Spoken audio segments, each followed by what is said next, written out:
नमस्कार friends. Doctor Jaiveer Shah और पीडीआईएस के ये प्लेलिस्ट में आपका स्वागत है।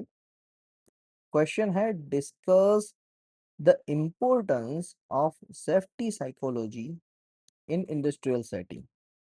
सेफ्टी साइकोलॉजी या ये क्वेश्चन कहना क्या चाहता है, तो इसका एक प्रीफेस बनाते हैं। मान लीजिए कि एक ऑटोमोबाइल की इंडस्ट्री है जिसके अंदर लेटेस्ट इक्विपमेंट प्रोवाइड है, लेटेस्ट टेक्नोलॉजी की मशीनरीज प्रोवाइड है, सारी चीजें हैं, पीपीई है, हेलमेट है, ग्लोव्स है, मगर फिर भी वहां पर एक्सीडेंट हो रहा है। तो वहां पर कोई टेक्नोलॉजी की या लेटेस्ट इक्विपमेंट की कमी नहीं है, बट ह्यूमन साइकोलॉजी की कमी।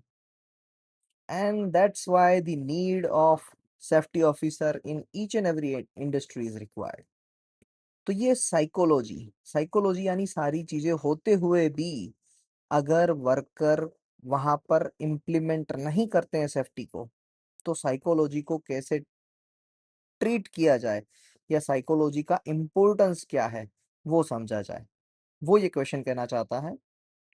इसकी शॉर्ट की है हैग्सबी। हैग्सबी, HAGSB, जो आपके सामने आ गई। अब इसे एक्सप्लेन करते हैं। H यानी ह्यूमन बिहेवियर कंट्रोल। इसका मतलब है कि 80 to 90% वर्कर हेलमेट होते हुए भी, पर्सनल प्रोटेक्शन इक्विपमेंट होते हुए भी उस चीज को पहनते नहीं हैं, एडप्ट करते नहीं हैं। ये ह्यूमन बिहेवियर है, इसे कंट्रोल में करना है। कैसे करेंगे? उसके बाद आता है ए, एटीट्यूड एंड मोटिवेशन से। हमें उनको मोटिवेट करना पड़ेगा कि ये जो सारी चीजें प्रोवाइड की गई है, पर्सनल प्रोटेक्टिव इक्विपमेंट या फिर हेलमेट, वो आप ही को बचाने के लिए है। यानी वर्कर खुद समझे कि ये मेरी सेफ्टी के लिए है एंड इट इज इम्पोर्टेंट, क्योंकि मेरे पीछे मेरे बीवी बच्चे हैं, जो अगर मैं नहीं रहूंगा तो उनका क्या होगा। तो उनको एटीट्यूड मोटिवेशन देना जरूरी है। फिर आता है group influence culture. Group influence culture का मतलब है कि वो सिर्फ एक वर्कर तक सीमित ना रहे, सभी लोग उस कल्चर को डेवलप्ड करें। जैसे कि ऐसा कर सकते हैं कि best safety observed person of the month या ऑफ द वीक या ऑफ द डे, उसका अवार्ड दे सकते हैं, ताकि सभी लोग उस सेफ्टी ऑफिसर की गाइडलाइंस को फॉलो करें, उस सेफ्टी की गाइडलाइंस को फॉलो करें। फिर आता है S, stress fatigue management. Stress fatigue management का मतलब है कि अगर कितना भी अच्छा वर्कर हो, उसे अगर 12-12 15-15 घंटे काम करवाओगे, तो फिर वो थका हुआ माइंड से, थके हुए माइंड से जब वर्क करता है, स्ट्रेसफुल माइंड से वर्क करता है, तो वो सेफ्टी या गलतियां कर देता है।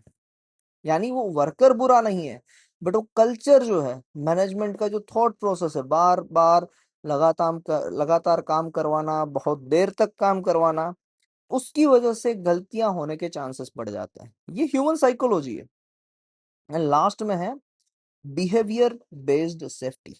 बिहेवियर बेस्ड सेफ्टी का मतलब है कि मान लीजिए कि as being an safety officer मैंने किसी को देखा कंपनी में अनसेफ एक्ट करते हुए। एग्जाम्पल, किसी ने हेलमेट नहीं पहनी है, तो फिर मुझे उनको तुरंत जाके बोलना है कि हेलमेट पहन लीजिए। पॉजिटिवली गाइड करना है कि हेलमेट अगर आप नहीं पहनोगे, तो अगर मेरे पास एक दो वीडियो है तो उनको बताना है कि देखो, हेलमेट ना पहनने से ये इंजरीज हुई थी, आपको हेलमेट पहनना चाहिए।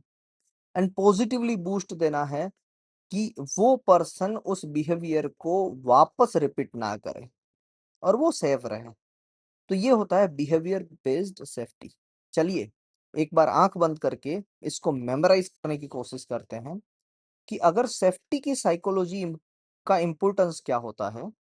तो हैग्स बी, उसका शॉर्ट फॉर्म है H for human behaviour control, A for attitude and motivation, G for group influence, S for stress management and B for behavior based safety.